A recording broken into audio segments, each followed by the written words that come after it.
Bonjour, je suis Hélène Caponi, nutritionniste pour Kilo Solutions. Je travaille ici au Tennis 13. Aujourd'hui, la capsule, je vais vous parler de la lecture des étiquettes. Il faut se rappeler, premièrement, que quand on rentre dans une épicerie, on fait notre épicerie en périphérie pour acheter les choses le moins transformées possible. Mais il arrive toujours qu'on rentre dans dans les rangées et il faut savoir vraiment bien lire les étiquettes. Première question, qu'est-ce qu'on regarde sur une étiquette en premier? Je vous entends. Les calories? Non. Les glucides? Les protéines? Non. Ce qu'il faut regarder en premier, je vais vous surprendre, mais c'est la portion. Et par exemple, si vous achetez une boîte de céréales et qu'on vous dit une demi-tasse, est-ce que c'est une demi-tasse vraiment que vous allez mettre dans votre bol? Alors, la portion, il faut qu'elle soit représentante de ce que vous allez manger. Un autre exemple flagrant, c'est les croustilles. Souvent, on donne un nombre absurde de croustilles comme 10 ou 15 et on sait, on ne s'arrête jamais à 10 ou 15. Alors, un coup qu'on a regardé la portion, certains d'entre vous ont sûrement dit aussi les ingrédients et vous avez raison.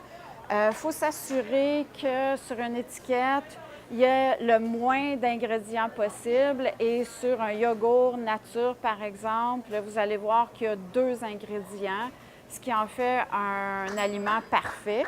Et aussi sur des craquelins comme ceux-ci, la liste d'ingrédients est au minimum. N'achetez pas des produits avec des personnages sur les emballages. C'est un truc de Bernard Lavallée, nutritionniste, qui est passé à Tout le monde en parle. Je vous donne des exemples. Frosted Flake, le tigre qui est dessus. Dora, l'aventurière, les poissons peut-être de Walt Disney, n'importe quoi qui ressemble à des choses qui peuvent attirer un enfant, il faut se tenir loin de ça. C'est pas tout de regarder la portion, c'est pas tout de regarder les calories, il faut avoir de la viande autour de l'os et il faut bien choisir pour se nourrir. Et à la base, je vais appeler ça ma règle de 3.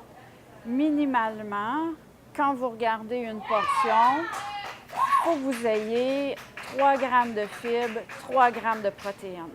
Les fibres et les protéines ont été reconnues pour, quand ils sont en même temps dans l'estomac, vont s'amalgamer ensemble. C'est comme si ces 2 nutriments-là se jumellent ensemble, changent la texture des aliments dans l'estomac. Ça devient plus visqueux.